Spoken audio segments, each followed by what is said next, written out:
Daniel sir will be joining. Yes, sir. He'll be joining, but he said that he'll be joining around 11:15, sir. He's coming back to the home. He was outside, but he'll be joining, sir. Yeah, he confirmed. Yeah. We can start now, sir. So good morning, everyone.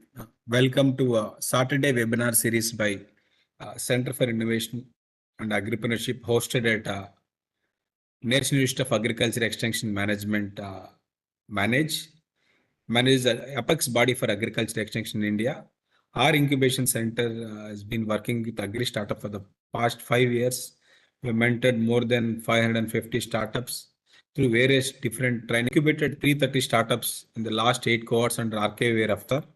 We're about to launch our 9th cohort. We have helped more than 100 startups with close to 10 crore sanctioned amount through RKVY-RAFTAAR funding program. So this Saturday webinar series is started with creating awareness among various ecosystem partners. So been doing for the past 140 weeks. Today, the 140th webinar, we'll be talking about transforming how the agri startups are transforming the agri sector by using the blockchain technology and what is the potential of this technology that can take strides in this sector. Today, we are having here with us two speakers who is the co-founders and founders of the companies. We'll be starting with Mr. Vikas Jain, who is the founder of Acquis Technologies. So Mr. Vikas comes with a technology management background with a Maryland Masters.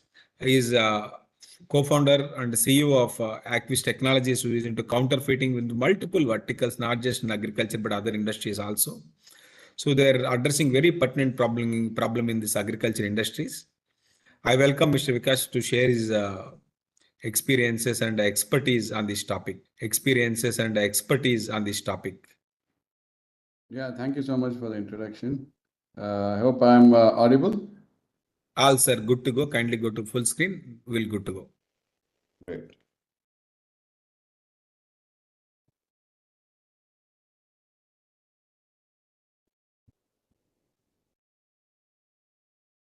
Let me also turn on my video. Just give me 1 second. People can see me.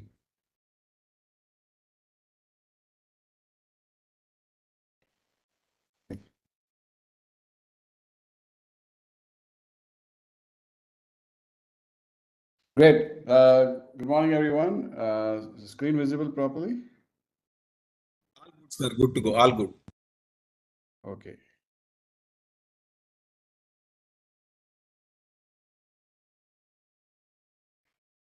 Okay, so firstly, so my name is Vikas. I'm the founder and CEO at Acquis.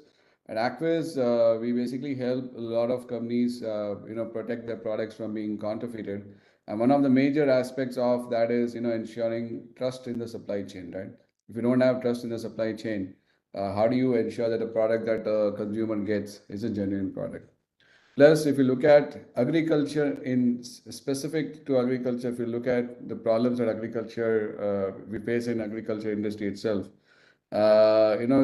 it's something which all of us here understand, right? Agriculture is one of the major sectors in India. It contributes to a huge amount of economic growth. 17% of Indian GDP is from agriculture, right? And 58% of people in India are dependent on agriculture, right? In terms of economy, their livelihood, etc. And if you still see, technology has not touched this particular sector.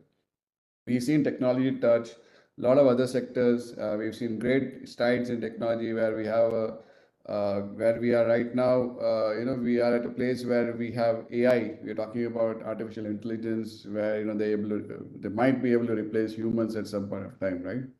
We already have ChatGPT, which is generating text, which is as good as what a human would write, and sometimes even better. So, but when it comes to agriculture in general, we've not seen technology seep in, but we have seen a good revolution coming now even in agriculture. It's a lot of tech people ready to adopt technology, a lot of activity in this space where we've seen good amount of technology coming in. But then let's understand the problem, right? The problem still exists of inefficient supply chain when it comes to agriculture. We have farmers not getting the right amount for their produce. We've seen a lot of news articles where farmers are not getting paid, good amount for their produce. They had to throw the crops on the roads, etc. Where we've seen retailers at the other end, charge a bomb for a particular product, and then consumers having to pay that, right? Plus, we've also seen a lot of issues where, how do I ensure what I'm getting is a trustworthy product? No, a lot of tags right now in the market, right? There are tags for organic. There's a GI tag, there is tag for plant-based, completely plant-based. There is a sustainably grown product. There is fairly traded product, right? And fair practices have been used. So, all of these people want to highlight some of these practices that have been adopted. Let's talk about climate change as well. So how do we ensure that whatever we do is not affecting the climate as well? And people are quite aware of it. So if you are able to prove to the end user that, hey, I am basically following right practices, you obviously, there's a good chance that you're going to attract that premium, and you also will be able to attract more customers to your particular product, right? Problems in general, like I said, I don't need to reiterate: lack of transparency, long chain, unethical practices, quality of output is not good. There's a lot of pressure on the payment side as well, and then middlemen is a big issue which we've already known, right? And one more issue which I just skipped because okay, so I just go back to the previous slide. Is about crop inputs, fake crop inputs. We look at pesticides, we look at seeds. Some of them, close to 30% of them used in agriculture, turn out to be fake. And imagine the effects it has, the ripple effect it has, right? So when I consume crop grown using fake products, the health issues that I might have would be, detrimental. So good thing is, right now we've seen good adoption technology. We've seen a lot of innovation happening in this front. We are seeing a lot of startups working on this. So what are the various? Just give me 1 second.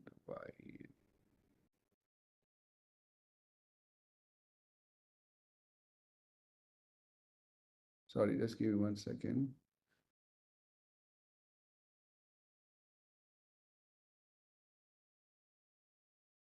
Okay, great.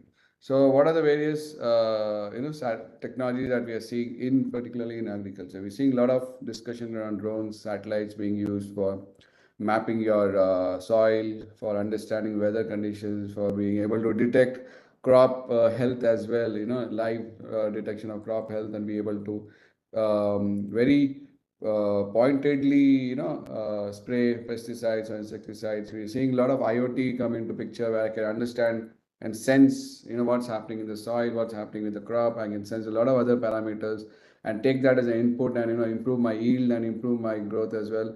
We're seeing in terms of data as well, a lot of data is available, especially when it comes to farm, right? And we have varied varieties of crops going across our country and across the globe. So, data becomes very important to be able to use that data and use machine learning models and artificial intelligence to be able to understand what's the right crop for this, what's the right time to sow a particular crop, what's the right pesticide or insecticide to be used, etc. So a lot of this is a revolution that's happening. Plus, we're also seeing good amount of automation. I'm sure a lot of you might have seen the YouTube or Instagram forwards where we talk about what kind of automation is happening in the farm itself in terms of picking up the yield itself or planting the yield, right? And I've already mentioned about soil and weather analysis in terms of, we have technology which can analyze soil and weather real time and be able to do a lot of additional, place in a lot of additional mechanisms to ensure good crop yield. And one of the major elements is also blockchain. So blockchain is a technology which I want to describe in detail, and I'll walk through how blockchain in itself can also help improve the agriculture industry. But the center of this is also very important, of course, the farmer. But how do you access all this technology also becomes important. So I think the mobile and the smartphone is also playing a very key role. The fact that farmers have good access to mobile devices now and are able to basically do all of this becomes very important. So I think the mobile revolution, the smartphone revolution is also very important, driving all of these changes. So this is something which I've already mentioned, right? In terms of what are the problems right now and why we need a system which is a trustable system, right? We have unstructured supply chain, lack of transparency, there's fraud, fakes, and there's pilferage which happens, right? And there's misuse of GI tags. Sometimes you have a coffee grown in Coorg, which is a GI coffee, and then somebody else from some other regions tries to sell it labeled as a GI coffee, right? Which is actually not true. And then consumers have no way to know what they are getting. Farmers don't get paid on time. Quality of the product is difficult to evaluate. When I export the product to other countries, the trust is always a big concern. How do I ensure that the other person is able to trust the fact that I have the right certificate, I have the right quality of the produce, and there is general trust deficit in the supply chain in itself.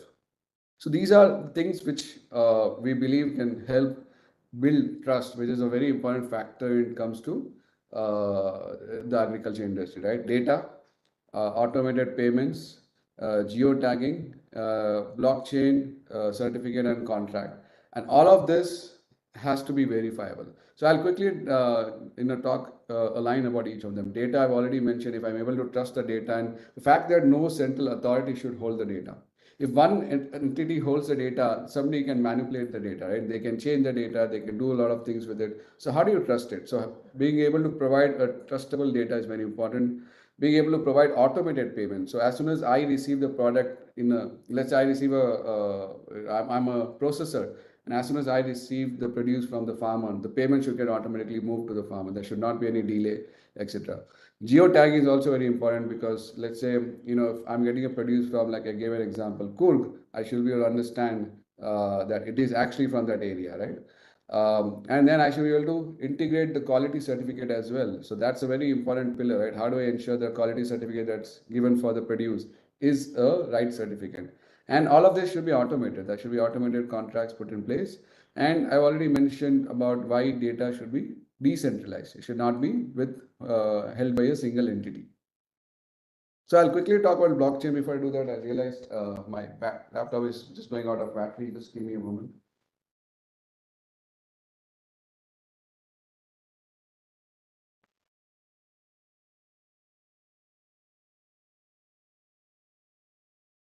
So while I plug the charger in, so I'll just quickly talk about what blockchain is. Blockchain is basically, imagine blockchain to be a system where nobody holds the centralized copy of the data. So there's no central entity controlling everything.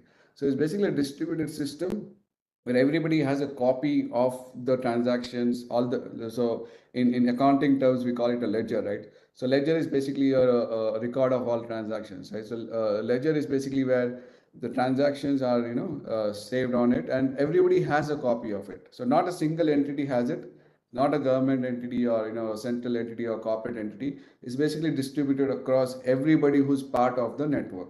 So everybody will have a copy, and everybody, since everybody has a copy, if I change in my copy, doesn't make a difference because the chain has to go to the whole chain. So it's trustable in that way because I cannot just make a change and then modify the system. I should be able to propagate the change to everyone saying, hey, I'm doing this change. And everybody then verifies it, and then only then when everybody verifies it, gets committed to everybody's ledger, right? So main thing is everybody has a copy, is distributed, is immutable. What it means is it cannot be changed unless there's a consensus of everybody on it, right? So everybody comes together and says, okay, this change is acceptable. Then only then it gets changed. Plus, difference between, there's also technology called ledger technology and there's blockchain. Difference between them is this cryptographic hashing, right? In blockchain, we also use hashing, wherein each record is hashed. It's a one-way hash. Hash is basically a mechanism in which the data is changed so that it cannot be reversed back to its original form, right? So we use hashing in case of blockchain. Plus, there are smart contracts in place. Smart contracts are basically contracts, but they are digitized. And any time an event happens, the contract can be brought into picture, and we can then basically execute the contract. So let's say if the contract says I need to pay so and so person if this event happens, then the contract can be automatically executed digitally. So this is basically what it is. The picture describes the system quite well. Everybody has a node and there's interaction between all of them, right? So why use blockchain? One, like I said, since data is not centralized, there is transparency now because I can trust the data. And I can use the system now to create a trace of the product. So when I send a product from a farmer to a warehouse to a FPO to a processor and so on, I can trace it, because now I can trace it and I can save the data on the blockchain and I can trust that data, right?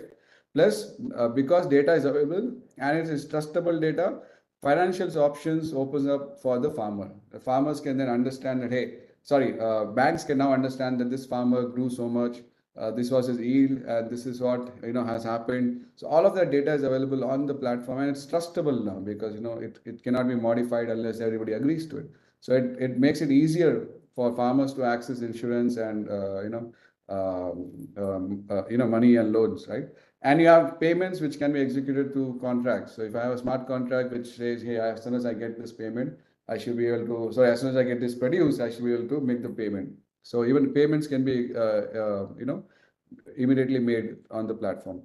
Fraud can be removed because, like I said, since data is trustable, I can also put in the fact that, let's say, for example, if I can tie in geotagging to this, I can also say this product came from so-and-so region. So such fraud can be removed. We can also remove fraud of fake products in this as well. And I'll also touch a little bit upon how we can remove the fraud of fake products in the next slide. And if this happens, we don't need any middlemen, right? We can tomorrow add a platform at the end of this chain, and any product that goes on the blockchain platform can be made available for an auction or for a sale, and where a consumer or a retailer can directly buy it from the farmer itself. And data is of course real time, right? So why we need a system like this? One, consumers, like I already said, consumers demand clean food, and they want to trust. They want to be able to verify what they are eating, and they're able to pay. They want to pay more as well if they're able to do that. And current system, as we already know, is prone to fraud, right? So how would a typical blockchain implementation for agriculture look like? So we'll start from the farmer all the way to consumer. A farmer, as soon as he produces, he will have to digitize the product. So how will he do it? Through a simple technology like a QR code or a system wherein he can basically create a digital twin of the produce that he makes. And when this product moves to the supply chain, each record gets transacted onto the blockchain. Any aggregation or demerging of product that happens will create new children of the digital chains. So imagine if I have a product which is product A, and I create smaller bags out of it, which could be 10 bags, then each of these 10 bags will also get a digital identity, and this digital identity will be tied to the original bag as well. So I can also trace how the digital identity, I can also trace how the child bag came from the parent bag. So if a farmer sells 50 kgs, then I can know that in the end 10 kg came from this unit, the 10 kg came from this unit. And when the product moves to the supply chain, each and every transaction can be recorded. So, and the end consumer can then know, or anybody in the supply chain can then know, hey, this product came from so-and-so farmer, this was a farm photo, this is the farmer, this is the soil condition, these are the various conditions, these are the agri inputs used. All of that information is available as well, right?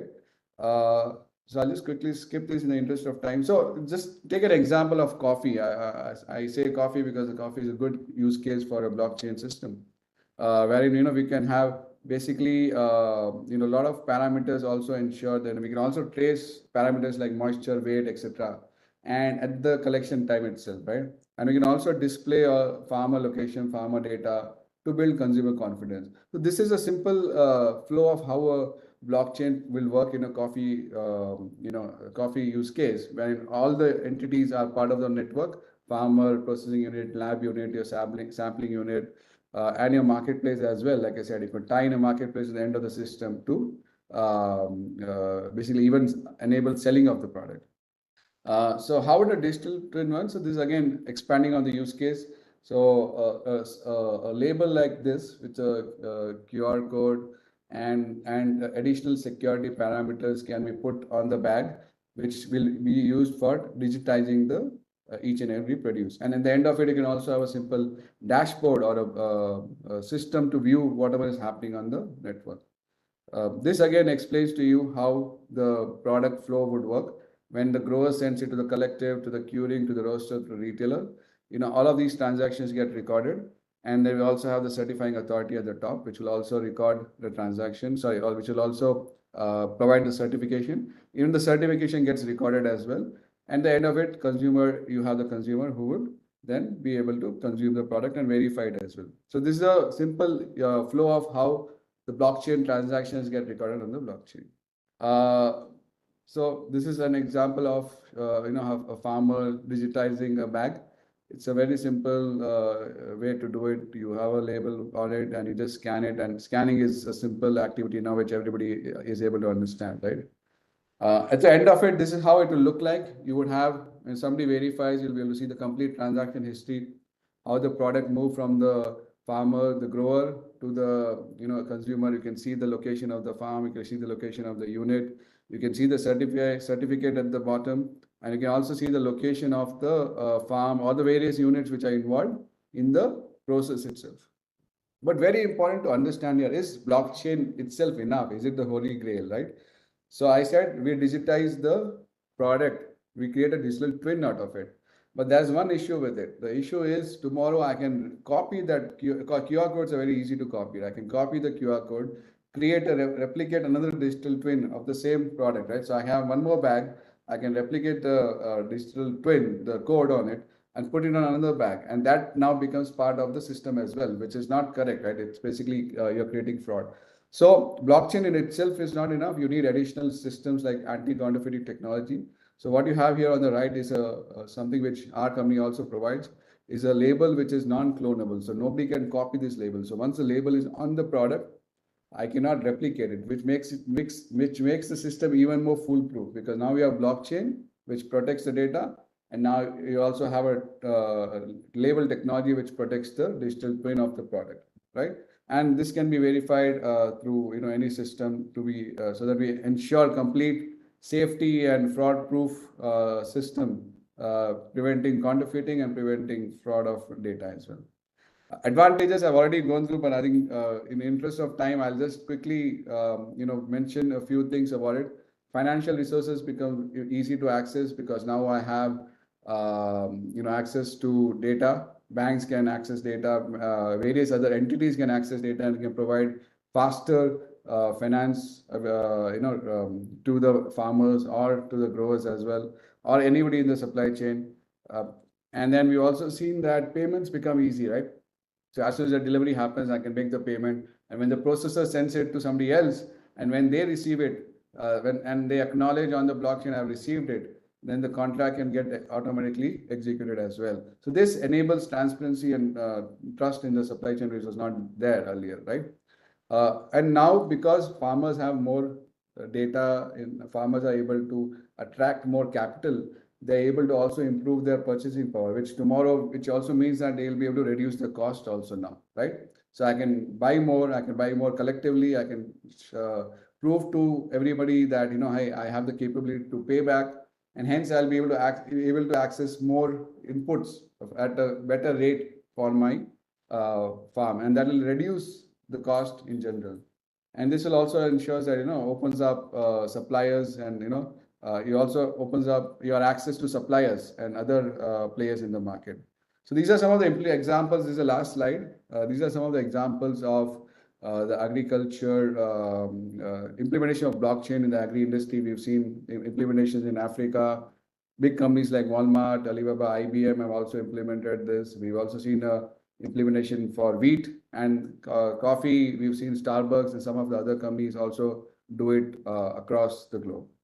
So that's it from me. I hope you found this informative. And if you would like to reach out to us, this is our coordinates. You can always reach out to us on these numbers. So that's about it. I think that's it. Thanks for having me here.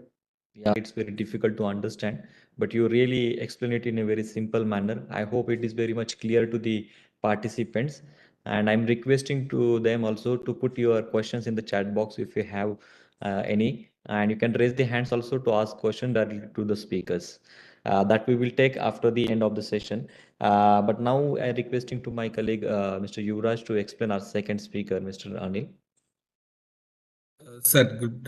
Thank you, Vikas sir, for your valuable inputs. On this note, we thank Vikas sir and we welcome our second speaker for today, Mr. Anil, the founder of TraceX. Mr. Anil carries 2 decades of experience, worked with multiple MNCs in tech domain before venturing into entrepreneurship. Is a co-founder of Jiva Bhumi the past 6-7 years, as well as TraceX.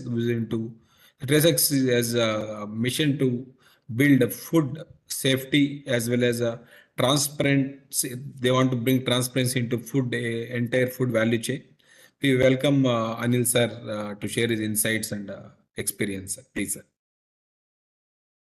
Yeah, thank you, entire managed team, and again, thanks to Vikas as well for bringing out a lot of awareness on the blockchain technology and the use cases. So let me quickly share my screen, and I'll see if I can. Give me one quick second. I think I have to change some permission apparently, so to share that. But while we load that up, can I quickly rejoin? It'll take me 10 seconds to rejoin. I think I have to do the permission to issue, sir. share the screen. Just give me. No issue, sir. So by the time we'll take few questions which are coming in the chat box. So because there is one question is asked by the Venkatchalam that a blockchain is required for which agri products like paddy, vegetable, or the fruits. I mean, for which products this technology can be used, and what will be the cost of implementation for the blockchain technology? Whether it can be done for the small farmers. So a very common question which is coming from a non-tech person, sir. Great. Thank you, Venkatchalam, for the question. So blockchain can be used for any product, right? Any produce. So we have implementations right now going for coffee, tea. We also seeing it for being used for pulses. We also have it We also doing something for red banana, your peanuts as well, right?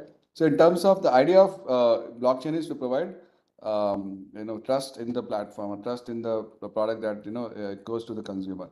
So it doesn't matter. It could be used for any product that for that matter. Plus, in terms of cost, I think the fact that technology is getting adopted, the cost is only going to come down. And yes, a small farmer can very well afford using blockchain. It's not about because the blockchain is a shared network. People are basically the cost also gets distributed across the network as well, right? So you could also have a lot of NGOs support FPOs, right? A lot of NGOs support a lot of agriculture practices. So we've also seen a good interest from the NGOs to provide this technology, farmers access to this technology. So a lot of costs can be absorbed from there, and farmers then only have to worry about the basic costs, right? So I think a lot of small farmers will be able to afford this technology going forward as well. Yeah, I hope Venkatchalan, so you got the answer. So this technology can be useful for the any kind of agri products. I hope you can look into these technologies. We are going to share the contact details of the today's speakers so that you can reach out them for the more help. I can see Anil sir is rejoined. So Anil sir, now you can take up your session. Yeah. Can you hear me now? Yes, sir, I can hear you now. Please make it to the full screen mode, sir. Yeah. All right. Thank you. So, quick introduction about TraceX. TraceX is digitizing the food and agriculture for a safer, transparent, and traceable supply chain. Our core mission is to build climate resilient, connected food and agri supply chains, leveraging technologies like blockchain. We offer farm to fork traceability, sustainability, and ESG measurements, high quality carbon credits, and value chain financing. So going a little deeper into understanding the supply chains, especially in the food and agri ecosystems, we see that in India, especially, the food and agri ecosystems are very disconnected. So what ends up happening is that you have ecosystem of smallholder farmers who are pretty much, 100 million plus smallholder farmers. Then land holdings which are very small, typically less than a hectare, and supply chains which are not digitized, leading to many complex challenges. So what ends up happening is that from the production till it reaches the consumer, it changes many hands, and in that whole process, a lot of challenges come along, right? So some of the things that come out very obviously, and there are probably more issues. There's lack of trust in supply chains, as in, because I don't know what I'm getting, from where I'm getting, and who produced it.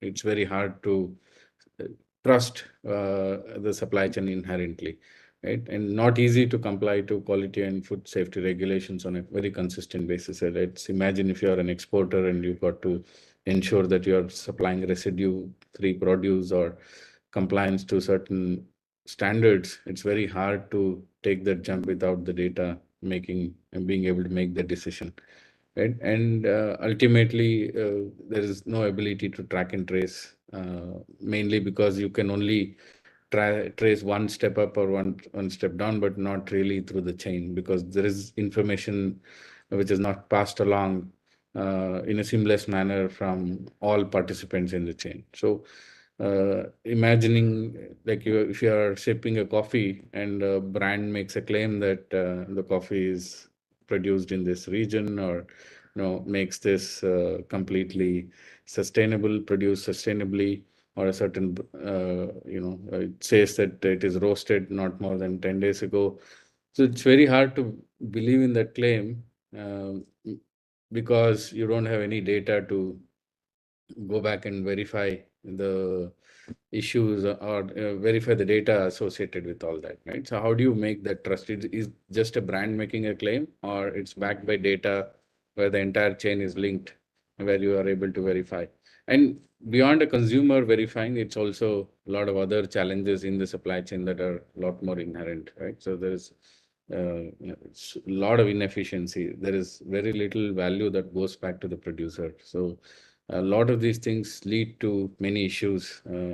So on top of it, one of the biggest challenges we are all facing is tackling the climate change issue, on ensuring how do we control emissions in the agriculture and food sectors. There is nearly more than 25% of emissions coming from the food and agriculture sector. And the other big challenge is, how can we ensure that if anybody wants to take a journey on sustainability, what is the path to it? How can one really measure the emissions in the supply chain? And the biggest challenge is the scope 3 emissions. Scope 3 emissions are emissions that are as a result of what you procure through your supply chains. As a large food or agribusiness, a significant portion of that is coming from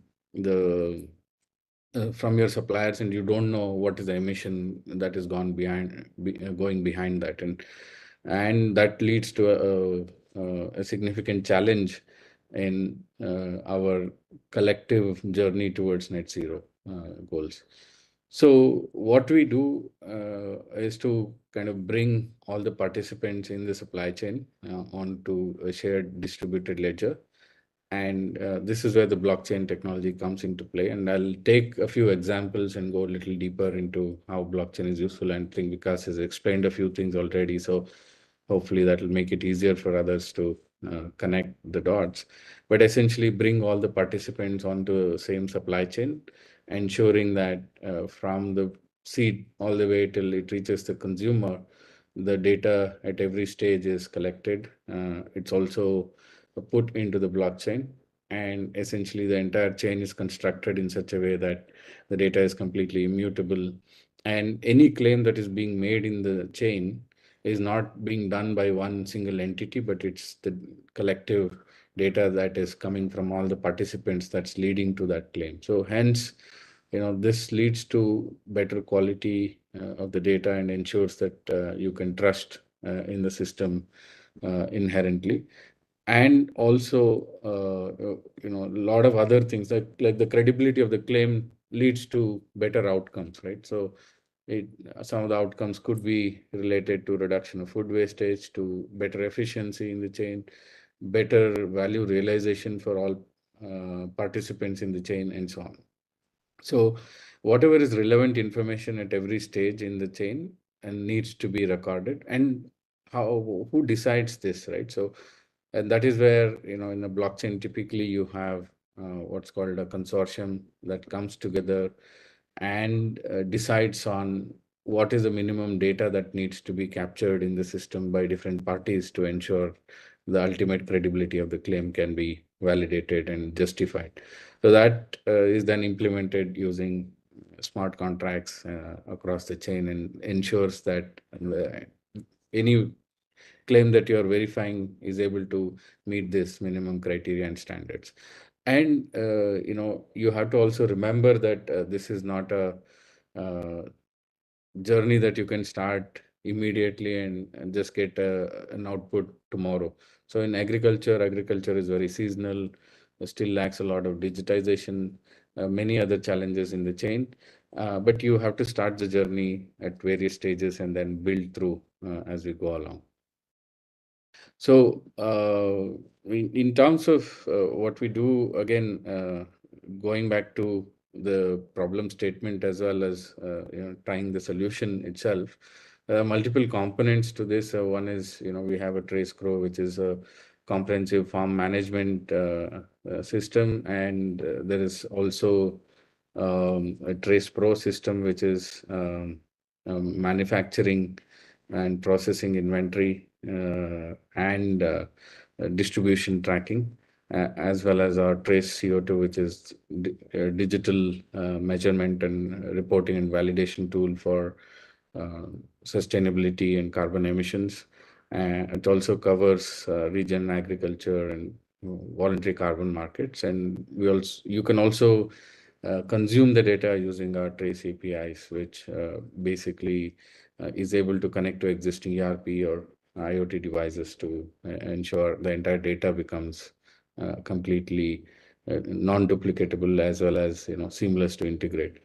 Now, the entire chain covers multiple value chains within the agri, from your field crops to maize and paddy, to commercial crops like banana, spices, to agri inputs, dairy, seafood, seeds, and so on.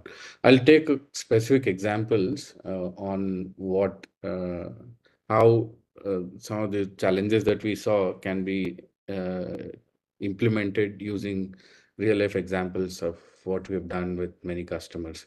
And then that hopefully gives you more food for thought on how some of the problems you are seeing can be solved as well. How blockchain or technologies like blockchain and AI can solve significant challenges. And blockchain, because already explained, completely decentralized. Then what it means is that the data is not owned by any single entity. That ensures that there is more trust in the data. It's immutable, ensures that data, once it's gone in, even if you make an edit to it, there's an audit record of all who and when and how it was done. And also it is completely distributed, ensuring that it is ensuring that it is spread across multiple entities, and also no single entity ultimately holds control of this. And you would have seen the most popular implementation of a blockchain is on your digital currencies, right? So especially some of the popular digital currencies you'll be aware of. But what we use here is the distributed ledger technology, and not really the mining, which is more expensive and again tied to a lot of public blockchains are also expensive to use and operate because of the gas fees, as they call it, the transaction fees. So taking examples of how blockchains can ultimately solve for, right? So by driving what we have seen and observed, right, by creating a distributed digital connected supply chain, because there is more transparency and visibility of data, you can reduce food wastage, you can have effective product recalls, and ensure that you can measure your carbon footprint effectively, and then as a result of it, incentivize people to take the right action to drive more adoption, improve consumer engagement by ensuring that you are talking about the complete provenance of your product and driving the consumer behavior, and achieve sustainability goals and adhere to regulations and compliance. And I'll take a couple of examples to cover how this has been done. Coffee is a very popular example, but again, working with a non-profit in the Valley of Araku, where they produce sustainable coffee. We already had many customers on the coffee consumer brands like Slay Coffee or Blue Tokai and others who were showcasing the overall provenance of the coffee and telling the story to the consumer. At the same time, the coffee that was being produced in the Valley of Araku had a very seamless connection naturally to this consumer brand. So here we are able to digitally capture all of the data related to the sustainable production of coffee and connect that to the brands which are now able to use this data seamlessly using our network to tell that story very comprehensively. So the system is very, very comprehensive to kind of capture all of this information. It works in offline, multilingual, does a lot of that seamless collection integrated with satellite imagery and technologies, weather, and so on. So it ends up becoming very seamless to operate. So as a brand, you don't have to invest in collecting the data at the ground level, but now you're able to partner with somebody who is able to do that very effectively. So that's where the power of technology becomes, and now we're expanding the network to have more producers and consumer brands to come along, right? And all other participants in the chain as well to participate. Example of Slay, how they use it to showcase with a simple QR code attached to the coffee packet that's then sold to the customer, right? Another example is VNY Advisory is one of the largest carbon project developers. So they use the data to build credibility to their carbon credits that they ultimately generate and sell to the consumer. And the important part is how the entire data collection, monitoring, reporting, and verification is done using technology on the system. So there's automated field boundary mapping, ensuring there is no overlap between multiple farmers who are using the system, as well as the entire data collection process to a large extent is automated using satellite imagery, as well as ground truthing done using the field staff on the ground who collect the data. It's a very, very intricate and very detailed process that is laid out, which brings a lot of credibility to the claim. Ultimately, the biggest challenge for any market is if you cannot prove the credibility of your claim using the data, then it becomes very, very tough to back that credibility. And carbon credits are a significant opportunity for the future in the market, and that's where technologies like ours kind of become very, very important. And more so, why blockchain becomes very important here is because the distributed nature of the system as well as the data collection at various stages ensures that the data becomes trustworthy at every individual status, at every individual point, and there is more verification and validation done by other participants in the chain, like a certifying agency, a testing laboratory. They also are now part of the ecosystem. So I'll cover a couple of other use cases where we are using that very comprehensively across the chain, like a dairy ecosystem where the entire chain from the dairy collection till it goes to a consumer is all on the blockchain. So what one of our customers does is they put a simple, you can put a batch ID or a QR code on the packet that ultimately tells the story of the entire provenance of the milk right? And it's very important to understand what is your motivation for using any technology, but what is your core business motivation, and then leverage technologies like this to make the entire chain transparent and visible. Right? Similarly, working with government of Telangana, their entire seed distribution and traceability is done on our platform. Very large initiative where from the seed production, procurement, processing, labeling, and certification, all of this is done. So ensuring that the farmers get access to non-spurious seeds, which are completely trustworthy. So every bag of paddy or cotton seeds has the QR code with all the information that ensures that there's full transparency and traceability, ensuring that the seed variety, the germination, the genetic purity, all of that is clearly done and made visible.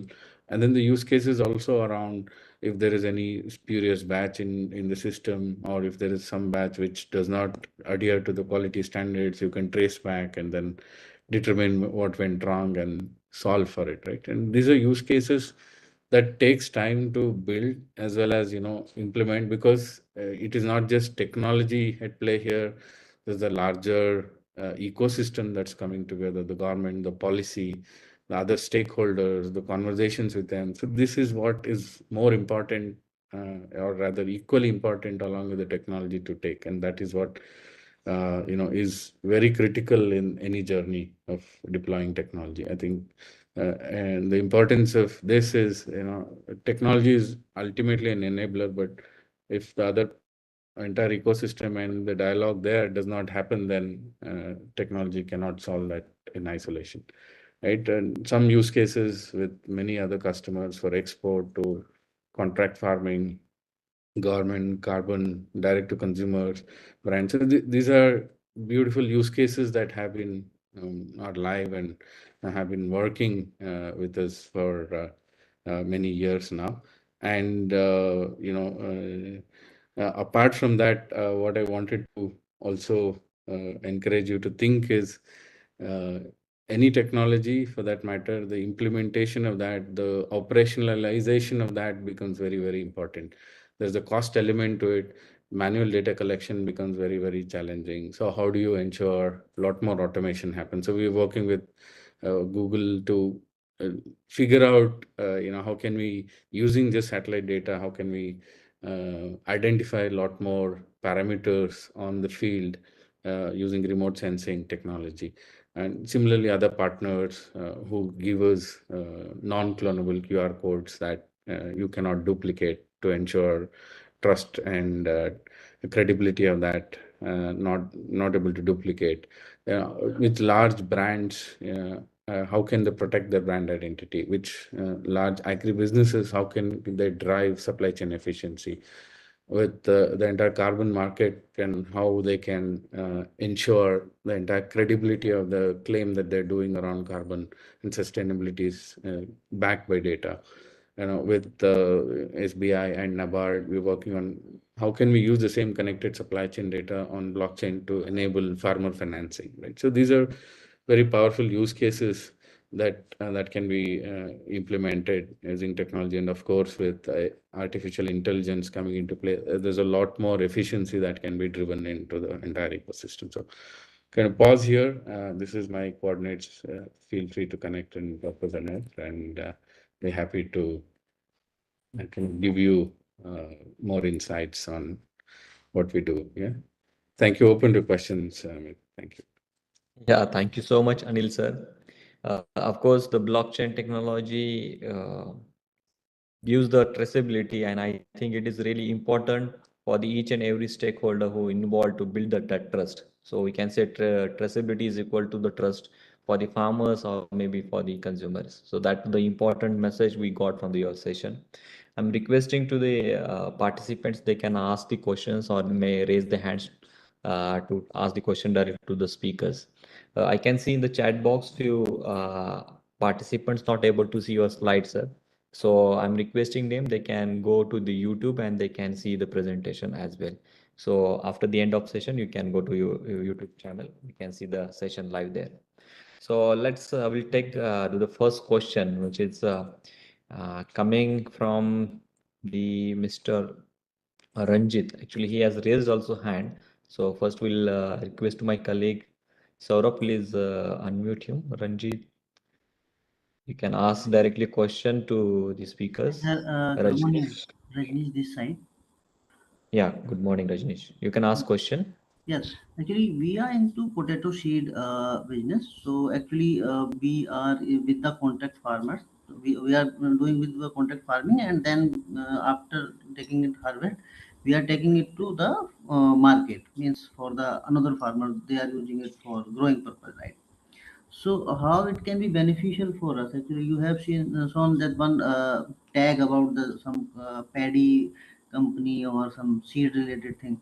So how it can be beneficial for us? Actually, the challenge is potato is perishable. So suppose whenever we take it to cold storage, so that time the quantity will be different. The when we take it out, so obviously there will be some rotten, and we have to make it some changes in this, and again we have to pack it. So that's why sometimes we face the problem. So how we can help this to smooth the process? Yeah, I can take that question if you're okay. Then, essentially, what happens in any chain is we map your entire workflow from the production all the way till. In fact, we worked with ITC Technico on solutionizing for their challenges on seed potato. But yeah, from seed potato, there are multiple processes, right? So one, you take your seed potato, work with your farmer or the contract farming ecosystem to do the multiplication process. Then you procure it from them, put it in the warehouse, and you also do sorting, grading. In certain grades you sell in the market, not for seed but for consumption. But then the others goes into the cold storage, and when you get back, you have you sort and grade to ensure that you have the right quality that then goes into distribution. So in any typical system, say especially in our system, you have the entire process mapped. So for example, you're putting into cold storage, you track the entire batch that is originally come in, put a tag to it, put it in the cold storage, and when you get back, you do the entire process, rebag it, and then add it, put it into a standard weighing package, and then create a new batch ID or a lot ID, and then put it through the distribution. So that's how the entire chain operates.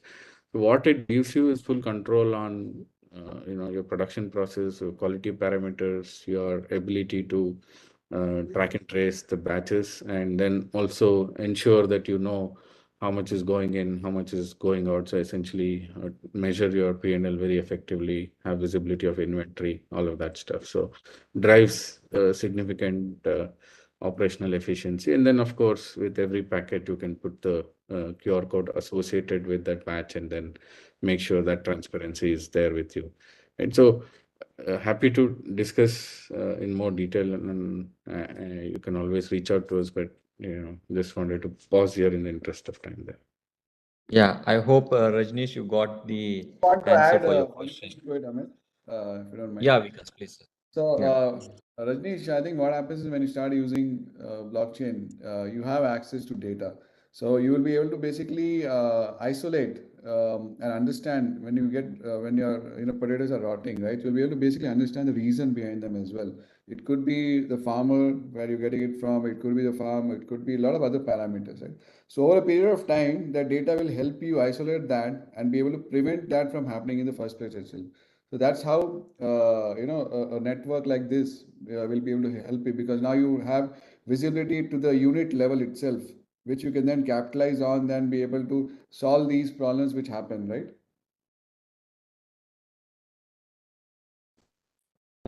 Great, sir. I think I got very good insights from both the speakers. I hope, Rajnish, it will be helpful to you. There is one question is coming from Farmtopia. I think it is to the Vikas, sir, because he's talked about anti-counterfeiting QR code.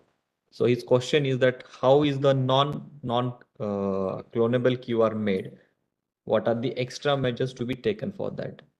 So Vikas sir, you can take up this question. Well, see, like I said, 2D codes itself, anybody can use a scanner, get data out of it, and replicate it. So, when I say non-clonable QRs or non-clonable 2D codes, these are proprietary systems where they incorporate a lot of elements. There's a lot of elements which basically, when copied, there's a loss happens in the copy versus what the original is, the original stays true to itself, right? So a copy would be in the form of, let's say, a photocopy or a picture or something like that. So the replication can never be 1:1. It can never match what the original was, right? So, and the system then, we have a verification system which uses technologies like, OpenCV, computer vision, etc., which are then able to identify whether the label or the 2D code or the code itself is a genuine one or not. Right? So that's how the system works, right?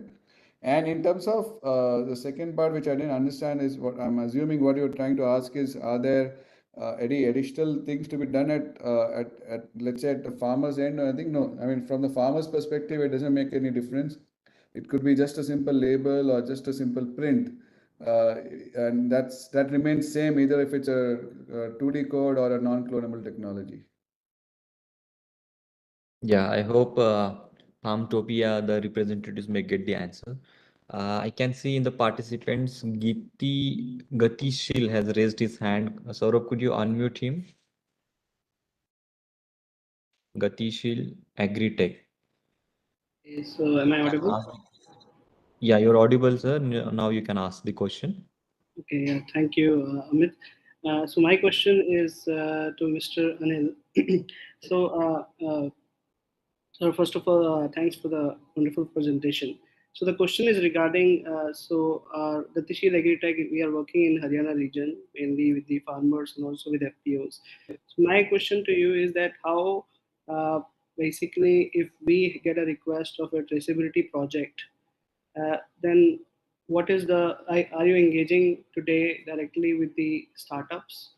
Agri startups, which are kind of working with the customers who wanted to, of FPOs who wanted to implement this type of technology. So, are you kind of supporting these startups, or what's the business model you have currently? Or you work We are open to working with any customer. Typically, you just come in. We work with you to understand your requirement. We help you operationalize it. We will train your staff to deploy the technology on the field. And in fact, we have more than 3 lakh hectares now digitized on our platform, covering over more than 1.5 lakh farmers. So it is very seamless. And then also what ends up happening is, there are many challenges at every level. So we have multiple use cases. We can give you examples of how that has been done, and you can maybe take up some of the best practices from there to operationalize and deploy. So happy to discuss and help you out there. Yeah, Vikas sir, you want to add to the same question? No, I mean, like Anil said, we also work with a lot of different entities. It could be a startup, it could be a FPO. So we are also open in terms of working with anybody. So if there's any interest, we always feel free to reach out. Yeah. Yeah. So we'll quickly move to the one more question, probably the last question of this session. Mr. Jaspal wants to ask, I think this related question related to the carbon credits. I think Anil sir talked about it. The carbon credit, his question is, carbon credit is challenging in Indian farmlands as the cost incurred is higher and rewarding very low. Will be helpful to the Indian carbon credit policy and to the Indian farmers? Yeah, see, the question is also that, how can we make our agriculture systems move towards more sustainable practices? And this is one of the avenues that we can definitely explore. There is always a fluctuation in the prices of carbon credits from, in various markets. So there is always a lot of trading and other things that go on. Like any, like commodity, if you treat carbon also as a commodity, that it will go through its fluctuations. But the important part is the idea behind leveraging anything related to carbon credits or anything that will subsidize your operational move towards a more sustainable practice is something that should be supported. India has a strong policy now that is coming towards creating their own carbon credit frameworks and policies and guidelines.